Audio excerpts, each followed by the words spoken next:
আপনি জানেন কি সামরিক ইতিহাসে মানুষের সবচেয়ে হাস্যকর পরাজয় কোনটা? 1929 সালে বিশ্বে চলছিল চরম অর্থনৈতিক মন্দা। প্রথম বিশ্বযুদ্ধ থেকে ফেরা হাজার হাজার অস্ট্রেলিয়ান সৈন্যকে সরকার পশ্চিম অস্ট্রেলিয়ার অনুর্বর জমিতে পাঠিয়েছিল কৃষিকাজ করার জন্য। এই কঠিন সময়েই কৃষকদের জন্য নতুন এক বিপর্যয় হয়ে এলো আনুমানিক 20,000 ইমুর এক বিশাল দল। প্রজনন মৌসুমের পর খাবারের খোঁজে এই পাখিরা পশ্চিম অস্ট্রেলিয়ার দিকে চলে আসে, আর কৃষকদের গমের ক্ষেত তাদের কাছে তখন স্বর্গের মতো। এই পাখিগুলো শুধু ফসলই খাচ্ছিল না, ক্ষেতের বেড়াও ভেঙে দিচ্ছিল।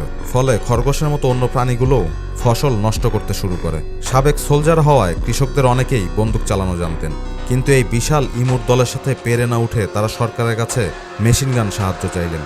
চাষিদের চাপে পড়ে অস্ট্রেলিয়ার সরকার সেখানে সামরিক অভিযানের অনুমতি দিলেন। 1932 সালের 2রা নভেম্বর প্রথম আক্রমণ শুরু হয়। সেনারা একটা জলাধারের কাছে প্রায় 50টা ইমুর দলকে দেখে গুলি চালানো শুরু করে, কিন্তু ইমুরা ছিল আরও এক কাঠি সরেস।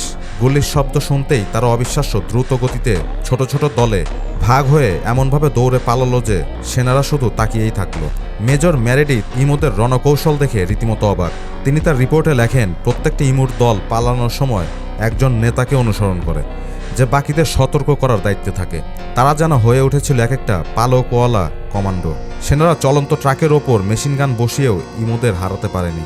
প্রায় 1 মাস ধরে চলা এই অভিযানে 10,000 বুলেট খরচ করে আনুমানিক 986টি ইমু হত্যা করা সম্ভব হয়েছিল। যদিও এই সংখ্যা নিয়েও বিতর্ক আছে। এই হাস্যকর ব্যর্থতা সংবাদ মাধ্যমে ব্যাপক সমালোচনা জন্ম দেয় এবং আন্তর্জাতিকভাবে অস্ট্রেলিয়ান সেনাবাহিনীকে নিয়ে ঠাট্টা তামাশা শুরু হয়। শেষ পর্যন্ত 1932 সালের 10ই ডিসেম্বর সামরিক অভিযান আনুষ্ঠানিকভাবে বন্ধ ঘোষণা করা হয়।